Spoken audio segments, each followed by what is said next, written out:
Good morning. Happy Monday. Welcome to Unit 6 of English 130. I am Professor Lucia Dressel, and I am thrilled to be with you again this week. You guys have been doing great, reaching out to me when you have issues or questions, and checking into the Collaborate drop-ins and everything that you've been doing it right. Congratulations. For those of you who still have not responded to the Unit 5 discussion board, please do so, because I know it was a busy week last week. It was a busy week for me too. We are moving on to your position paper, and that's what this video is going to be about, okay? So let me just pull that up here. First of all, I want to I'm going to include in this announcement a link to how to do reference citations. I really need you guys to start paying attention to how you format your reference citations, because you're going to need this skill for your other classes at Post. So let me just tell you a few things about reference citations. There are pieces of information that you need to have. You need to have the author, and this is whether it is a book or a journal article or a website or anything like that. You need to have the author. I understand sometimes websites don't have authors, but usually if you're using academic sites, they do, okay? So you need the author, you need the year of publication, you need the whoever is publishing it, and you need either the web address or the DOI number, which is the digital object identifier number. DOI always trumps web address. So if you are in the library database and it has a DOI number, that's what you put instead of the web address. Some common mistakes that I'm seeing are putting the words retrieved from. That is an MLA citation thing, not an APA. You do not have to put the date that you retrieve this information, so I should not see retrieve from. The other thing is, and this is a really nitpicky thing, but this is the English class, you're going to learn this. When you put a title in your reference citation, you use what's known as sentence case, not title case. Title case is where you capitalize all the important words. Sentence case is when you capitalize the first word and then any proper nouns. So if you have a title of an article that says the biography of August Wilson, you would capitalize the, and you would capitalize August Wilson because it's a proper noun, but not biography of, okay? The biography, right? Not biography of. So that's important to remember. The other two things that are important to remember is to alphabetize. Once you complete your reference citations, they need to be alphabetized by either the author's last name, which should be the first thing in your citation, or the first important word in the title, not including the a or an. No bullets on your reference citations, and your reference citation should have a hanging indent, which means unlike a paragraph which gets indented and then everything else is flush, reference citations are flush and then everything else is indented. New citation, flush, and then everything else is indented. So again, you might have to do some research on how to properly do reference citations, but if you come to the Collaborate meeting that I'm going to have, either one of them, I'll be happy to review that with you. Remember, I will be in drop-in sessions and Collaborate. I believe this week I was doing 2, so it was Tuesday from 7 to 8, and then Friday from 11 to 12 in the morning, and those are both Eastern Standard Time.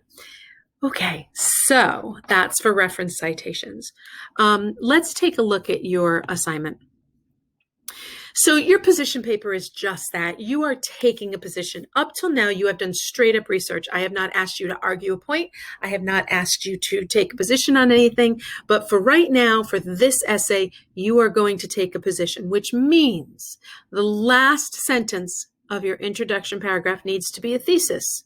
Okay? And you need to clearly state in that thesis, I need to see a couple of things in that one thesis statement. One is August Wilson. The other is fences, italicized, not in quotation marks and not left alone. And the conflict that you have chosen as being the most prevalent, right? Or the greatest conflict in fences. So your thesis statement is going to tell me what you read, who it's by, and what side of the argument you are landing on, okay? And the argument is which one of these 4 conflicts do you think is the one that Wilson uses most to drive forth the story, okay? So you get to choose from Troy versus Society, Troy versus himself, Troy versus family, or Troy versus death. Again, if you are having issues plotting through the script, because I know it's not easy to read scripts, I read them all the time. If you are having issues, please find a version of Fences. I highly recommend the one that's on Amazon and also for sale on YouTube, for rent on YouTube, and that is the Denzel Washington version. And give it a watch, okay, before you have to complete your essay. So here's a hint.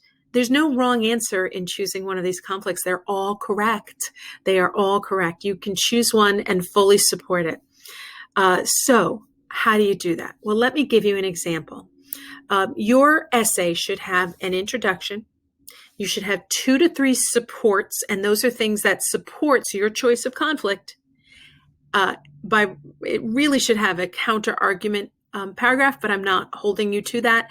The counter argument paragraph is the paragraph where you say, I've set up this whole big argument, but I see that it could be this particular way. That's a very small paragraph. And then your conclusion. Okay. So how do you do it? Troy versus family. Easy enough. I'm going to give you an example of a thesis statement off the top of my head. In August Wilson's dramatic play Fences, the conflict of Troy versus family drives the story through Troy's relationships with his son, his wife, and his own father. Boom. That's a thesis statement. In that way, you have told your reader what you've read, who wrote it, which conflict you're choosing, and how you're going to support it.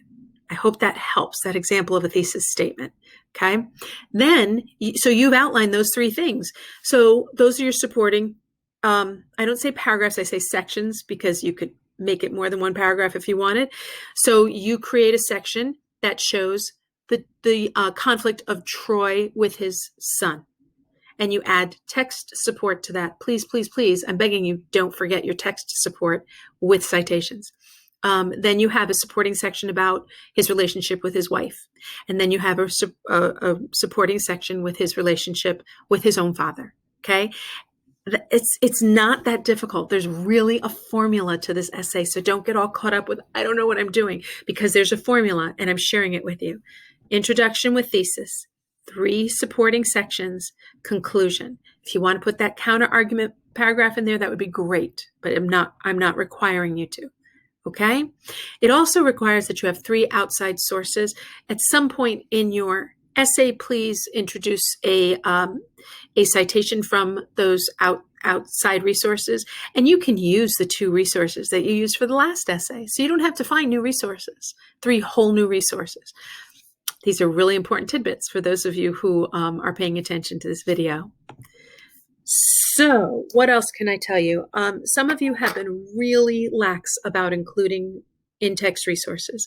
And I'm going to tell you that if you include information that is obviously new information or quotes without in-text resources, I will give you 0 and I will ask you to redo the essay, which at the end of the unit, at the end of the class, the term is not going to be that easy to do. So please make sure that you are doing that. Okay. Reference citations we talked about, make sure that they are well formatted. I'm sorry, I was just looking at how long my video is going and I'm on to 8 minutes and 47 seconds. I apologize, but I'm hoping that this information will help you. Remember, you can meet me and collaborate. Remember, you can email me and ask me questions. You can call me too. My phone number is in the course. And I think that's it. You're all doing really well. Some of you still owe me some works or revisions or resubmissions. Make sure you get those in. I know it's the holiday times. It's going to get even more difficult closer to December, but I promise you that once you get into units 7 and 8, you're going to really take a deep breath and enjoy that. So for now, for this week, focus on this position paper. It is, what did I say, 25% of your class. I can look that up, so I'm sure. Give me 1 second here. Should have put my glasses back on.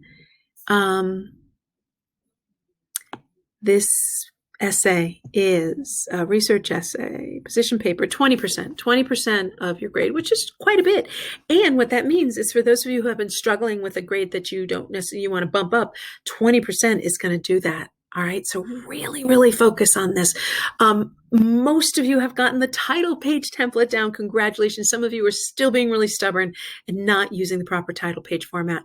Please make sure you do that. I have sent it over and over and over again. I just want to make sure that everything that I get everything in that's going to make you successful at this essay. Remember to organize. Remember to include paragraphs. Some of you are really strong writers. I have been enjoying your essays tremendously. I really appreciate how you've been supportive of each other in your discussion boards, but still at the same time making sure that your voice is being heard. You guys are a top-notch class, and I really appreciate you. And I think that's it. So I hope you enjoyed the week without the essay. Focus on that position paper. I know I shouldn't be saying this, but you will not be at a loss if you do not get the entire play read and you watch it. You have to do either. You can't just do one. All right. So you can just do one. You can watch it, but you still should have your nose in that script following along while you're watching it so that you know what the differences are. Other than that, I apologize that this video is longer than I usually make them, but we had a lot to talk about. If any questions happen because of this video, email me, call me. You can even text me and I will get them. Okay. So have a great week, everybody. And I hope to see you in Collaborate tomorrow evening. Take care. Bye.